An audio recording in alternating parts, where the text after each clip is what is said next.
Hello and welcome to the first Table of Bollocks of 2024. Here we are back in Esper's cockpit, and we couldn't be more nautical today because the wind has picked up and we've got the sound of the wind blowing through all the rigging of the boats, which you may, if you're watching this, can see over our shoulders. That's Marina Del Rey, and we've got the dinghy and the kayak hanging off the back, making lots of little ripply sounds and all the usual traffic buzzing past. So it's just great to be back here, isn't it? It really is. We're on the water, we're around the Table of Bollocks, and we couldn't be happier. So what are we talking about today, Elizabeth? Yeah, we're going to reply to something that was written on Discord, on our Discord club, from Simon Vand. Now, this is what he says. I'd be interested to learn from you how you planned your cruising in Southeast Asia. To me, it sounds like a giant puzzle. And I don't think he's the only one. I think a lot of people get confused, don't you, about this area. So he says, can you talk about 1, long-term planning, 2, short-term planning, and 3, what things you research before you visit a new, sometimes very remote place, and how you find that information. So 1 and 2 we'll talk about in a bit more detail in a minute. But first of all, how do we research? And who, where, what do we research before we go to particularly remote places? Hello, I'm Liz. And I'm Jamie. Welcome to Follow the Boat, in which we discuss what it's really like to give it all up to live on a boat. And go travelling around the world. We've been doing it since 2006 and we're still at it. Each week we talk about our latest YouTube videos. And about boats, sailing, travel or anything else which floats into our heads. And if you leave a comment we like, we'll give you an answer and a name check. Peace and fair winds.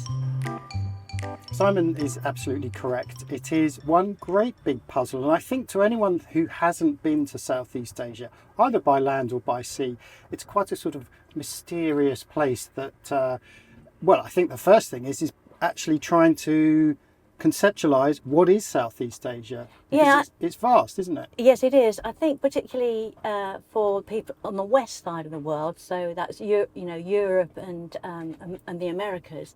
I think perhaps our Aussie friends have got a much better idea of this area because they, Bali is their sort of little playground, and they know perhaps Thailand as well. So they're a bit more familiar. But to the rest of us, it's really a foreign, far away place, isn't it? Yeah. Can I just say, by the way, I didn't realise how close we are to Australia. Yes. Being here in Lombok in the Lesser Sunda Islands, they're called. So that's Bali, Lombok, and all the islands that run sort of east to west.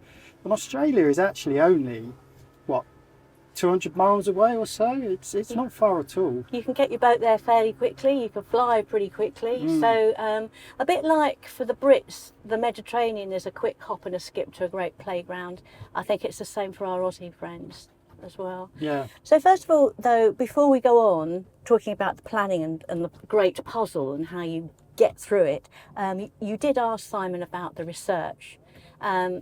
So it's all the usual things, looking cruising guides, looking world cruising routes, go online, look up the area. So you want to look obviously for the destinations, look at the bits that interest you most, and find out where it is you want to go. There's Noonsite, obviously, we always say this, a lot of people use Noonsite. The one thing I would suggest is you get onto Facebook if you're not already, and you join the Sail Southeast Asia Facebook group. We're members of it. Everyone who sails here pretty much is a member of that group, and many of those people have been here a long time, and we've been here 10 years, so have a lot of information, and that information is updated daily. So get on, introduce yourself, say you're coming to the area and you want to know, perhaps ask your first question.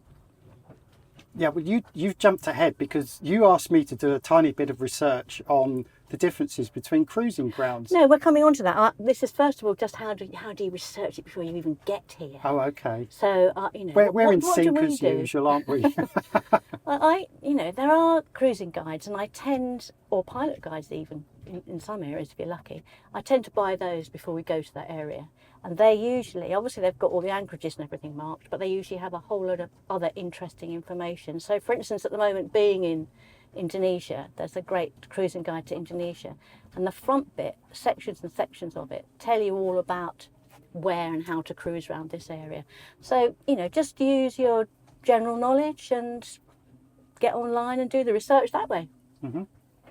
So you're going to tell us, before we start talking about long-term and short-term planning, you're going to tell us about the different cruising grounds. Yes. So I think obviously there are a lot of places in the world that are extremely popular for cruising.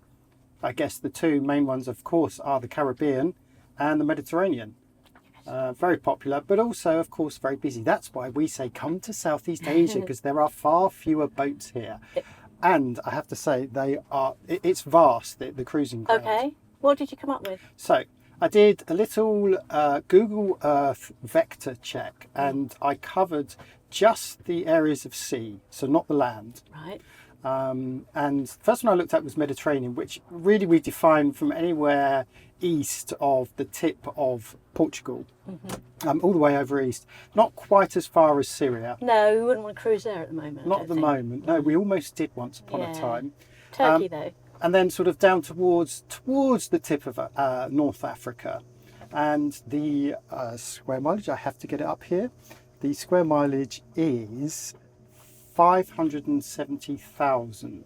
That's square miles. Square miles. Not kilometres, not nautical miles. Yeah, just square miles, normal miles.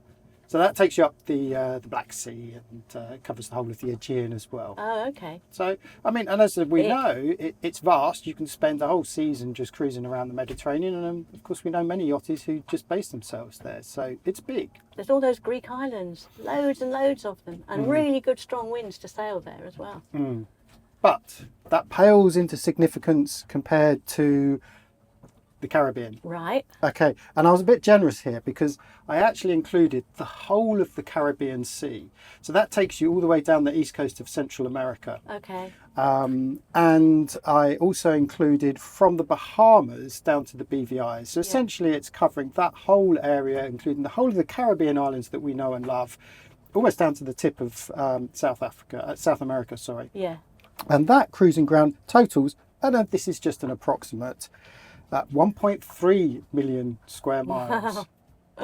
Wow.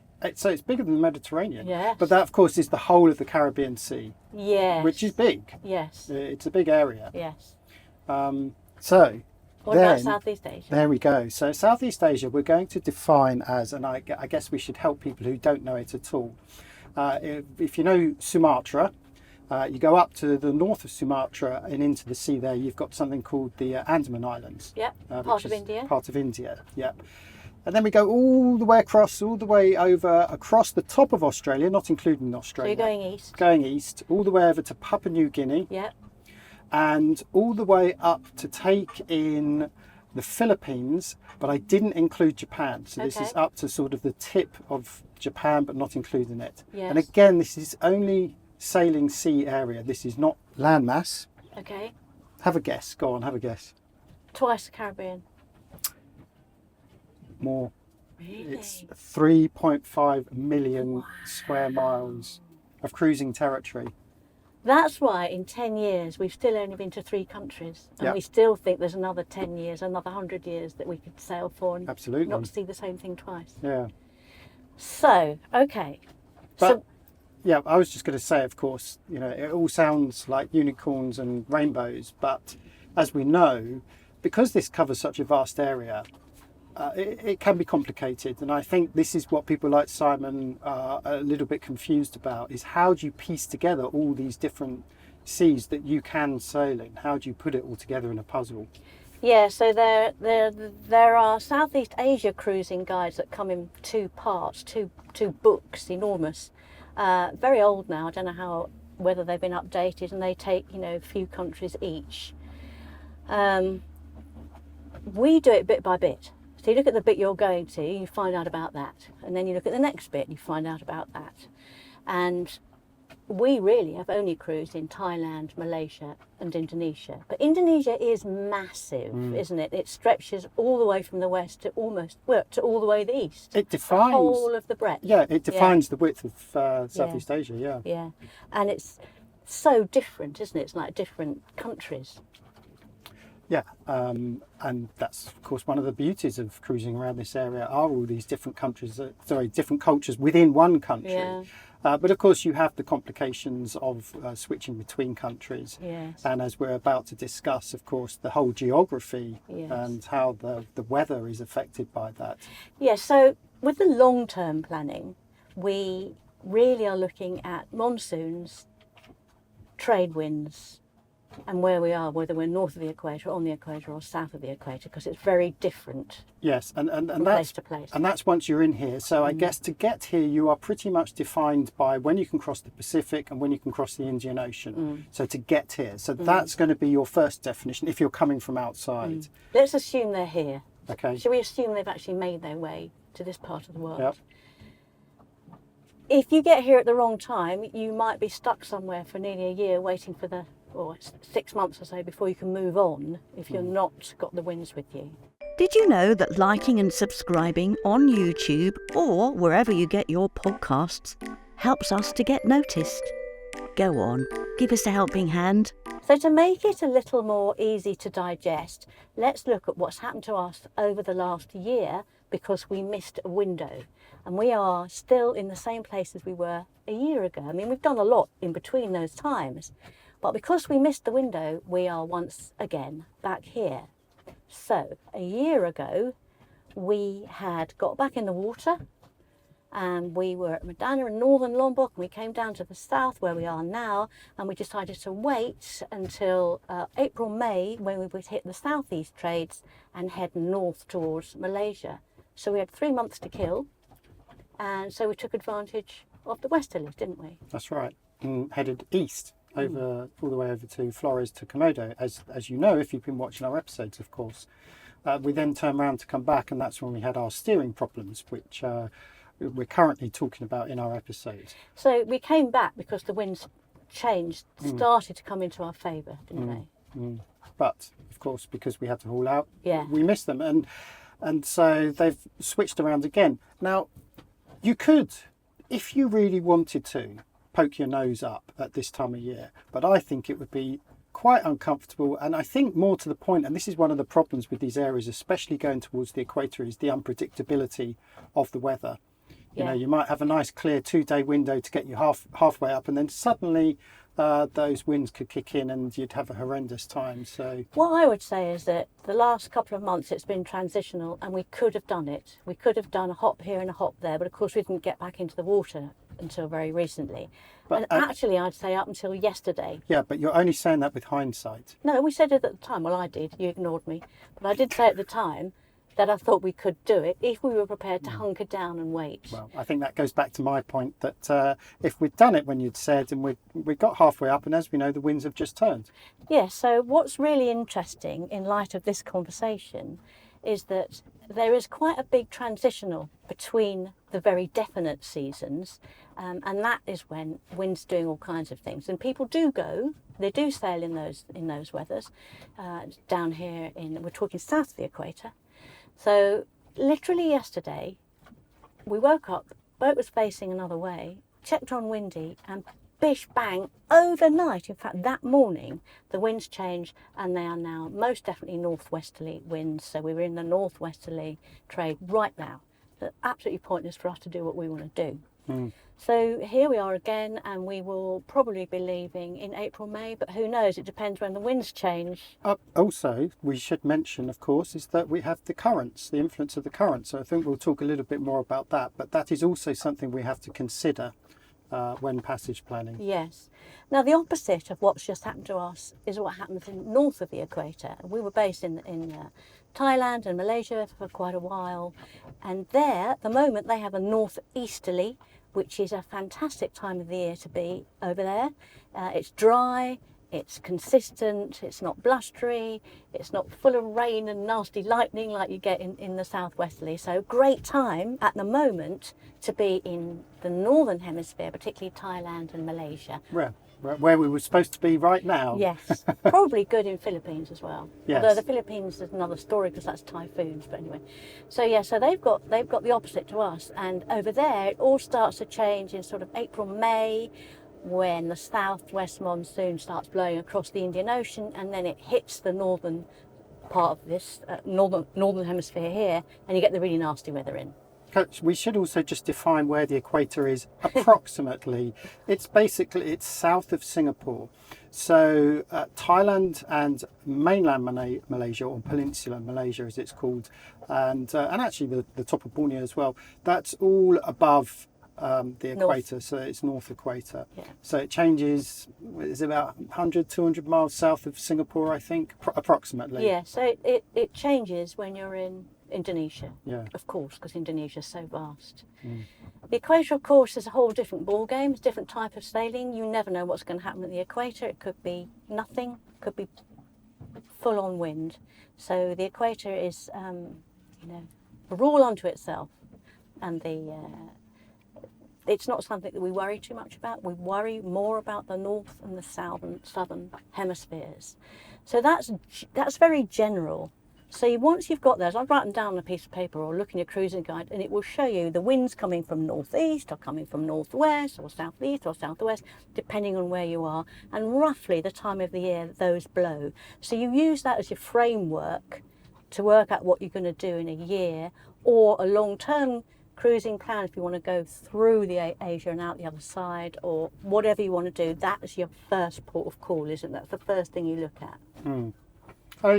Don't forget there are rallies that run throughout the whole of Southeast Asia, and of course those are timed at certain times of the year. So if this is an area that you're not feeling comfortable about, you could look to see if there is a rally, for example, one that leaves from Australia and it comes up through Indonesia and can continue on to Thailand and Malaysia. And of course that is done at a certain time of year to take into account these winds and to optimise the best time for sailing.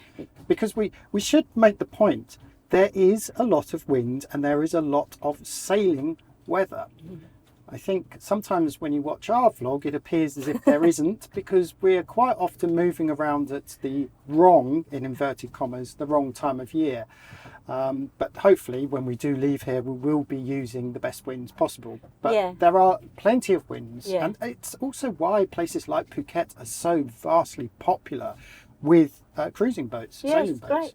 And you can sail over there all year round, because even when the southwesterly is coming in across, really hitting you on the west side, there's still good sailing because there's lots of islands. You just go from one to the other to the other to the other, and when you get up north, it's fine.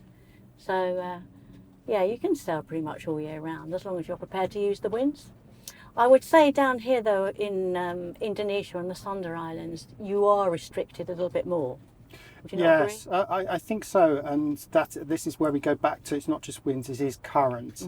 So the Java Sea, which turns into the Flores Sea, has a set current that flows east to west and west to east at certain times of the year. So you don't want to be punching through that current, sort of going northwards when you've got adverse winds against you. That could be uncomfortable. So the other thing to do when you're here is to talk to other yachties. Watch videos like ours that give you details of sailing in this area if you like, but better to actually talk directly to people about the situation, what they would do. Ask their advice if you really trust them. Just see what other people are doing. If you find this topic interesting and would like to continue the conversation, come and join the Follow the Boat Discord community. Look for the link in the description. It's free. Let's talk a little about navigating and navigation around these parts, because I suppose it is quite unique actually. It's quite different to a lot of the places we've sailed, not only the deep anchorages and the amount of coral reefs. Something that perhaps people don't think about, sadly, is the amount of crap in the water. And I'm not just talking about plastic. Around places like Borneo, you have huge rivers that are dumping out massive logs and trees and branches, and of course some of these float a little bit under the water like an iceberg and can be a hazard to navigation. So you'll find that a lot of cruisers here tend to stick to day hops if they can. In those areas particularly. Borneo was bad. We had huge logs that we had to avoid. Also Sulawesi was bad. And round here you've seen them. Round Got here some big ones coming down at the moment. Yeah. Fortunately around here we have the option to do day hops, but I really would recommend it, and it's quite unusual to have people doing longer overnight passages around here. unless they can get right out, get away from the coast, as far away from the coast as you can, and get out into the deeper sea area, and then they're less likely to hit things. But there is a lot of stuff in the water, and there's FADs, of course. Oh yes, fish attraction devices. These are the big floating constructions that you'll see dotted around Southeast Asia. Some of them are tethered to the seabed, some are actually built into the coral reefs to the shore. Quite often they break their moorings and they can be found floating out at sea. There have even been stories of fishermen stuck on them being found days later, weeks later, stuck on these floating devices. Quite often these are not lit. And they're certainly not going to be on an AIS. So again, they're another hazard that you need to think about. But perhaps I think the biggest hazard is this, and that is that chart data cannot be relied upon as much as, say, the more well-documented places like the Mediterranean and the Caribbean. The number of posts I see on Facebook from people saying, it's wrong, look, it's showing I'm over land, or it's showing I'm da-da-da-da-da. I mean, we've got so used to it now, we don't even think about it. But when you first come here, it's a terrible shock to discover how wrong the chart data is. And there's no consistency to it, because some places are very well charted. In fact, I'd say around Lombok, it's pretty well charted, but you don't have to go far for it to be completely out. And this is why, of course, we rely on satellite. Yes. And in fact, at the moment we're having our chart plotter fixed. We've got a little problem with the one in the cockpit. So for the last few weeks, we have literally been using our phone. And rather than using, say, the Navionics app on the phone, I've actually been using my satellite app and just following the satellite images. Now, we are, of course, covering areas that we know anyway, but honestly, a lot of places in this area, you are going to be better off looking at the satellite. Ideally, combining your chart data with your satellite data. Yes, and using your eyeballs too. So I would say the satellite is far more accurate. We have gone into lots of new places just using satellites because it picks out the bommies, everything. As long as you've got a good clear one, it is really, really good. And go in at the right time of the day, so you've got the sun behind you and you're getting a great look through the water. If you're at the front spotting, you've got your polarised glasses on. Sorry, I just want to correct you. It's not the sun behind you, it's the sun above you. Above you. Yes. From 10 until 3 is normally the times that you can, any time before or after that, it's difficult to see the reefs. Because the sunshine is reflecting off the water and you can't see through. But you need those good X-ray specs to help see through the water and get up high and spot as well. So with that, with your dodgy chart data and with your satellite, you can pretty much go anywhere, and we get really in close, don't we? We do. I should also add that the forum that you mentioned on Facebook, Sailing Southeast Asia, don't be afraid to go on there and ask people for waypoints if you're unsure about places. There are a few people that are collecting waypoints, and you can, of course, overlay them on your phone app or even on your chart plotter as well. I'd say use them as a guide, because sometimes they're not right. Yes, as a guide only. Yep. Yeah, so lots of ways to get around quite easily. Lots of things to hit if you're not careful. It sounds terrifying, doesn't it? But it's not. It does. It's like anything. You compartmentalise your passages. You take each day as it comes. And if you're only doing day hops, you're doing, say, 30, 40 miles. And along the way, you can plan your entry into a tight spot. So, it's not difficult.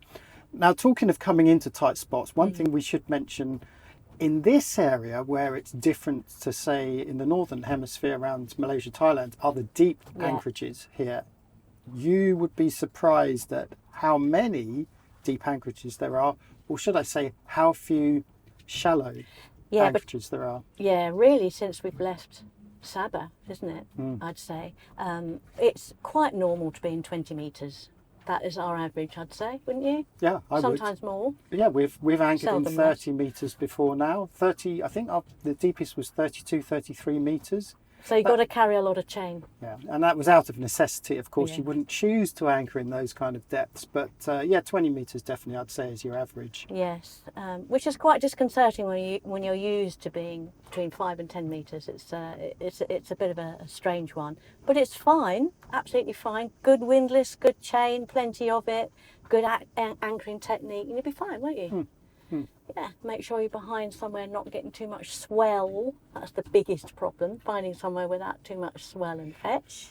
Well, I'd say the biggest problem at anchor, of course, are squalls at night time. Yeah, yeah. I mean, we can talk about weather. Have we finished talking about anything else on planning a passage? That I did think of something else. I didn't write it down, did I, stupid woman? Yes, I know what I was going to say. So we have our passages planned in various levels. So we've got the long term, you know, the medium term and the short term. And even with the short term, you know where you want to go. You're here and you want to go there. You're going to do it in a day. It's going to be it's going to take about 6 hours, whatever. But you've got to have contingencies. Squalls might blow up, as you just said. Things may change. The anchorage may not be at all suitable. So you've got to be on the ball and you always have various anchorages mapped out Always ready. have contingencies. I mean, to be honest, this is how you should sail as a sailor anyway, Yes. irrespective of where you are in the world. But yeah, contingencies are absolutely essential.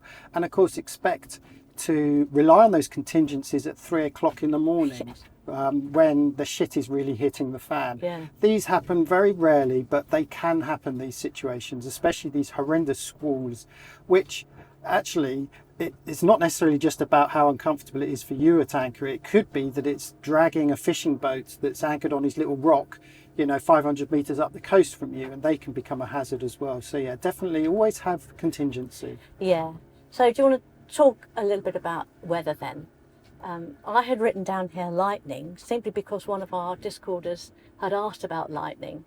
And the one thing we always say, and I don't know if this is true, but I got this fact years ago, is that Florida has the most lightning in the world, and just behind it is Singapore. No, it's this whole true. area. Yes, I remember we checked that. That is true. Singapore around, and we say around Singapore, I mean we mean the whole band, so all the way across over to Sumatra. There's a lot of thunderstorms. I've lost count of the amount of times at night we have had to go straight into a lightning storm, and you have no choice, and you just have to go with it, and it's a risk. It is a risk. So people who live in the tropics, for instance, down in Florida, people in tropics all around the world, and that includes the Caribbean, they're used to lightning a lot. We're not in Northern Europe. We don't see it as often as you do here. I mean, you almost see it every day, don't you? Oh, every day. And it's not just the odd flash of light. It is someone flicking a light switch on and off, on and off. It's pretty hardcore. Do you like our coffee mugs? You can get your own from our shop. Find them at followtheboat.com/shop. Just one final note on navigation and the effects of nature. Hazards. Currents. We should just quickly talk about currents. They catch everyone unawares who have never been here before, ourselves included. In fact, when I think back to some of the earlier cruising we were doing in this part of the world, I realise now how strong those currents were. And I'm thinking when we first went up from Belitung towards Singapore, Yes. and we went through these little group of islands, and we took a left-hand turn to go duck down a little side street, as it were, and immediately Esper's speed picked up from 3 knots to 6 knots, and I panicked and quickly put the handbrake on, did 180, turn around just to get the hell out. Those kind of currents happen in a lot of areas. These are well documented. You can even use something like Windy to check the currents, but there are definitely areas where you should be very cautious of them. In particular, in the Lower Sunda Islands here, between Bali, Lombok, Sumbawa and Flores, especially around Komodo. These are notorious, but they're well documented. Yeah, 10 knots.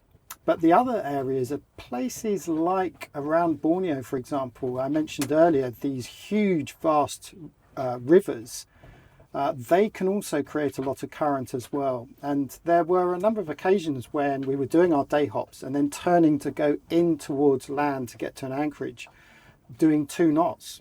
Yeah, sometimes even less. Even less. I mean, it's very disconcerting. So important to have a well-found engine that's good and strong. Yep. And plenty of fuel. There was one occasion when there were, 4 boats, I think, and we had to get through this little passage as the tide was falling on a spring tide. And the first one got through effortlessly. The second one was slowing down. We were behind them and we found it a struggle. The last boat ended up having to dump his anchor right in the middle of this passage because the current was going faster than what his engine could do. Yeah, he couldn't get anywhere. So yeah, just be aware of that. Again, research as much as you can, local information. If you can talk to the fishermen, if you can make yourself understood, they know it all. And the other little tip is watch what they're doing. They know what's going on. If you see them all suddenly fleeing back to land, not because it's the end of their catch, but because there's a cloud you can see over there in the distance, they know there's something big coming. And so we tend to follow them to where they're anchored, and we'll anchor amongst them. Everybody's laughing, they're all grinning, we're all waiting for it to hit. So yeah, they know most of the time they know what they're doing. All right, so that is pretty much most of the giant puzzle when it comes to simple planning of getting your boat to move from A to B. That's the first bit of the giant puzzle. The second bit is all the other things that go with that. So I just want to quickly say on destinations in Southeast Asia, we're talking about 3 countries, but there are loads more. Within those 3 countries, there are some fantastic things to see like you would see nowhere else in the world. There are extraordinary cultures and ancient history, food, jungle, animals, anything you fancy, take your pick, it's here. So don't forget that. It's not just about sailing. It's about finding places to go and visit, isn't it? Really important part of it. So we've got really big tourist spots, like right next to us here, we've got Bali, we've got Komodo up the road, and yet you've got whole vast areas where nobody lives. There's a group of islands in the north before you get to the Philippines called Halmahera Islands. No one's heard of them until you start getting here, and then there's a whole load of islands up there nobody lives. We went to the Anambas Islands, and even when we talked to the Anambas about the Anambas to local people, they'd have never heard of them. No. That's funny, that, isn't it? Yeah. A lot of people don't know it's part of Indonesia. Now, when you get here, of course, everyone knows the Anambas Islands when you talk to other cruisers. Yes. So, again, this is why it's useful chatting to other cruisers, either online or in person, because there is a wealth of knowledge here. But outside of that circle, there are many places that are uncharted in inverted commas, and I'm thinking of another one, around Sulawesi. Yeah. The islands that we went to, the Togian Islands. Yeah. Again, cruisers have been there, but it's not really a place that people visit. Not many. And to get there, we went across the sort of northern arm, if you like, underneath that, the southern boat. We went along that coast, and we went to a village there where they had never seen a sailing boat. We've come across that a few times. Yeah. Other sailors have told us it's happened to them. It's happened to us a couple of times, where the local people say it's the first time they've seen a sailboat. Even now in 2024, can you believe that? I know. And they are so magical when you meet these guys. The welcome is beyond, can't describe what the welcome is like. It gives you a massive warm feeling. It's great to do that. But of course, hand in hand with going to these remote places, which is what we like doing, are questions. So fuel, water, provisions, what do we do about all those? Yeah, that's a good question. Okay, let's talk about fuel first, because sometimes you may find you're having to do quite a bit of motoring if you're catching the wrong season, which is what we tend to do. Yep. Fuel is available in most places. At a real push, if you end up on a remote island, you can buy the horrible cheap biofuel that the fishermen use, but you want to make sure you take a lot of filters with you. Yes. But I can't remember the last time we actually brought the boat alongside somewhere. It was probably back in Kota Kinabalu, I think, in the marina. 2 years. Most of the time you're running around with jerry cans, filling up jerry cans and casting them backwards and forwards in the dinghy. So you do have that to contend with, which is why you see that we carry 10 or 12 jerry cans on board just for those longer passages. You can always tell a liveaboard and a cruiser boat against someone who's got a little day boat, because ours are all covered in all kinds of things, including masses of jerry cans. That's clearly, you're looking at a cruiser there. The other thing, of course, you're going to possibly be wanting to source is water. But if you know us, we know that we always say, get yourself a water maker, especially if you're going to be a liveaboard cruiser. And you're going offshore, a water maker is almost essential. I'd say it's not a luxury. I think you're right. It's an essential. It is an essential, along with solar panels, water maker. But having said that, water is available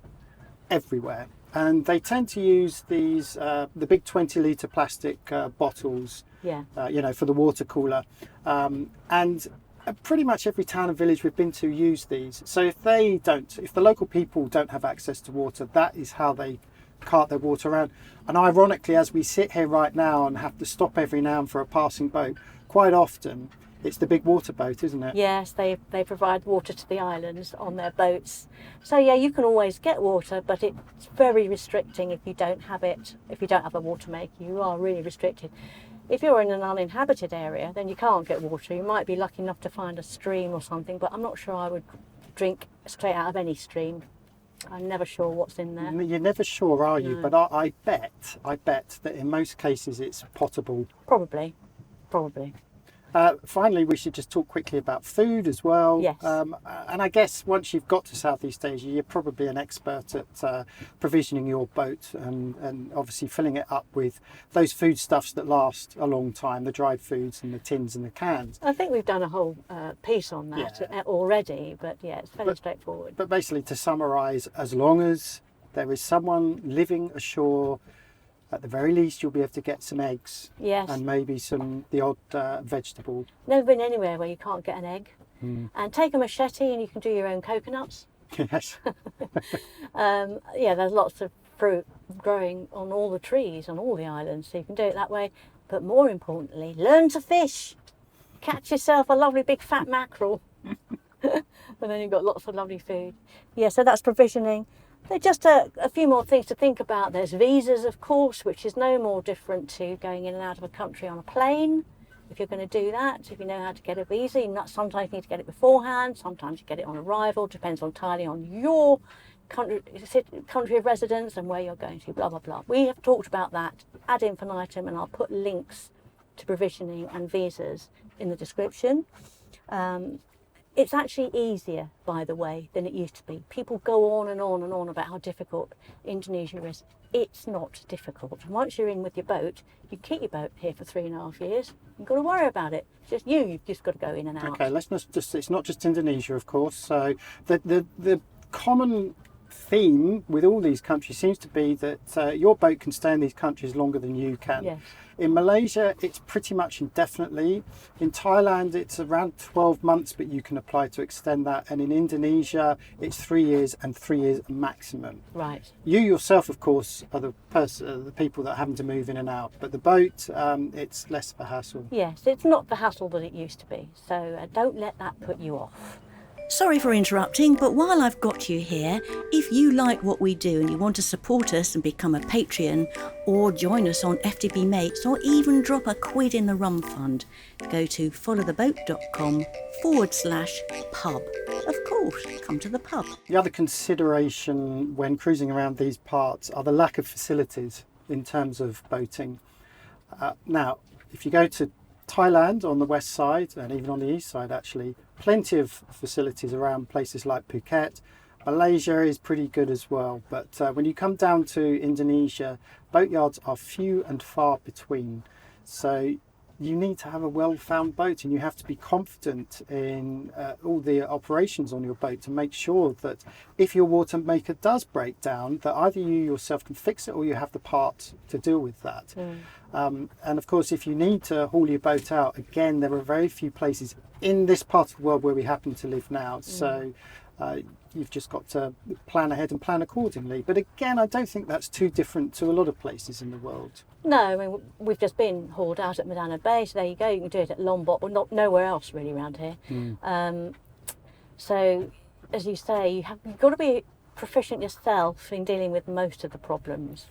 So I mean, I have to say, this is certainly in Indonesia, I've felt more isolated as a cruiser than places like Thailand. If you're based around the Phuket area, it's a pretty comfortable spot to be, because you know that if something goes wrong with the boat, there will be an expert somewhere close by. And there are loads of other yachties as well, aren't there? Of course, yeah. You're a bit more on your own when you start going, to some of these places further out into Indonesia or even the Philippines, for example. Yeah, so if you're going to sail through the Mentawais off the coast of Sulawesi, you really need to make sure your boat's fine before you leave. You don't want to be stuck out there. There's nothing, no one to help you. So, sounds difficult, but it's normal. And it's, as you say, it's not just here. It could be anywhere. Just before we finish, quick word on crime. This comes up a lot. It really surprises me that people are worried about crime. Is that because in your country there's a lot of crime? I don't know. It's not something that really has ever worried me, I have to say. Indonesia is notorious for not really having much crime. Not aware of anybody. Petty crime in the tourist areas only. I mean, I've lost count of the amount of times Liz has left behind her phone or her wallet in a shop, in a restaurant, and you realise 2 hours later and you go back and it's either still there sitting on the table or the guys behind the counter have taken it and are waiting for you to pick it up. Yes, despite some of the reports you may have seen on some YouTube channels, I just think they've got it wrong. They've misunderstood what's happened. Sometimes the odd thing will happen where a dinghy might go missing or something out of a dinghy might go missing. And usually you just need to tell the local bigwig or somebody local this has happened and it will magically reappear, and that includes dinghies. So there's not that much theft at all. The people you need to look out for really are the yachties, sadly, and tourists. There was you haven't seen this on Facebook the other day. There was a picture taken from a boat. They had a camera on their boat at night and it showed 2 tourists getting into their cockpit and trying to get into the door, this, that and the other. Clearly not locals. She's topless, they're all tattooed up, blonde, and they were trying it on in this person's boat. Yeah. Worry more about their I think this has a lot to do with how you carry yourself and your attitude. And again, this is something that is quite important in this part of the world. These places are foreign, and I mean that literally in terms of compared to your own culture and what you're used to back at home. So you have to be open to these different cultures, and the worst thing you can do is to approach local people aggressively and defensively, because it just doesn't work in your favour. So you just have to be open, polite, kind, and always carry a smile. Yes, and that's the same with boats, isn't it? They'll come up to the boat. They don't think it's rude even to get onto your boat. They think it's quite normal. Like you would go straight into somebody's house over here. There's no sort of trespassing idea. Everything's everybody's. So you just have to do a firm no. I just want to contest that just a little, because I think you're giving the impression that you can expect every passing boat to be climbing on board. I'm just saying that might happen. I think. That doesn't happen. People, they will hassle. If you're going to be hassled, it's people waving and shouting and taking photos. Hello, mister. I think that's the most hassle you're going to get being on a boat in an anchorage like this, for example. But otherwise, people leave you alone. Yes, they do. Right. Well, I hope that giant puzzle, we've addressed some of the problems that people might imagine there are over here. If you've got any more questions, please put them in the comments. Please talk to us about them on Discord, where we're happy to answer questions. It might generate a discussion that we can have between us. Any stories that anyone might have about being over here or planning to come here, in the comments. We'll do our best to reply. Should we just give a little summary if people want to just get a big picture of how to cruise around this area? I would say if you come across the Pacific, obviously you know when to come across the Pacific. In the Indian Ocean, the best time is to travel with the southwest monsoon, which is around June time-ish. In the Northern Hemisphere, your best seasons are from January until April, because that's when you get the northeasterlies. So you want to be on the west side of Thailand and Malaysia. Equatorial areas can be very unpredictable.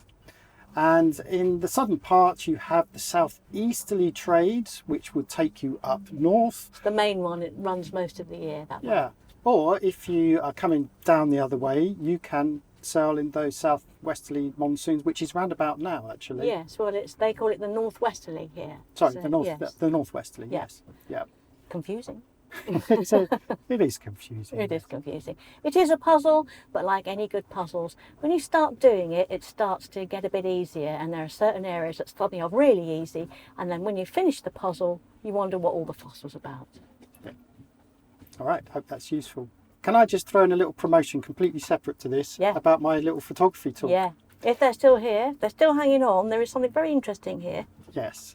on Sunday the 21st of January 2024 at 14:30, that's 2:30 in the afternoon GMT, I am going to be doing a Zoom online talk with the Royal Photographic Society, of which I've been a member for the last decade or so, and I'm going to be talking about travel photography, exploitation versus empathy, an open-minded approach to photographing people of different cultures. So I'm hoping it's going to be a very interesting chat about how Liz and I, and me specifically with my camera, approach all these different cultures. So it is kind of related to what have been talking about, really. If you'd like to join, it's free. We'll put a link in the description. You need to book a ticket to attend. If you don't have Zoom, doesn't matter, you can stream it through your browser as well. But it would be great if you could come along and watch that.